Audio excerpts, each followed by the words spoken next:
සුරංගද Alwis මහත්මයාගේ room number 106 කියන film එක බලන්න ආවසු පතන්න. ලස්සන චිත්‍රපටයක්, කටපුරා ලස්සනයි කියන්න පුළුවන් ෆිල්ම් එකක්.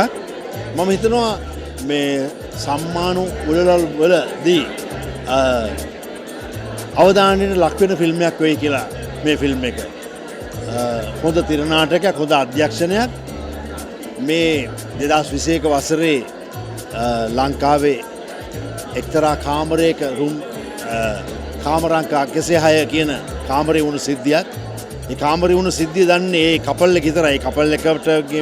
කපල් එකකින් කට උත්තරයක් ගන්න පොලිසියට බැරි වුණා. ඒ දෙදෙනා විතරයි දන්නේ එතන වුණේ සිද්ධිය මොකද්ද කියලා. ඉතින් නමුත් මේ අධ්‍යක්ෂකවරයා ඒ වුණ සිද්ධිය හරහා වෙනම මානයකට ගෙනලා තියෙනවා මුළු චිත්‍රපටියම. අන්න ඒක තමයි දක්ෂතාවය. අපි හිතන්නේ නැති ට්විස්ට් එකක්, අපි හිතන්නේ නැති එන්ඩ් එකක් තමයි ෆිල්ම් එකේ තියෙන්නේ. ඉතින් සුබපත් ෆිල්ම් එකට ප්‍රේක්ෂකයන්ට ආරාධනා කරනවා ඇවිත් බලන්න. සිංහල සිනමාවට ශක්තියක් වෙන්න කියලා. ජය වේවා.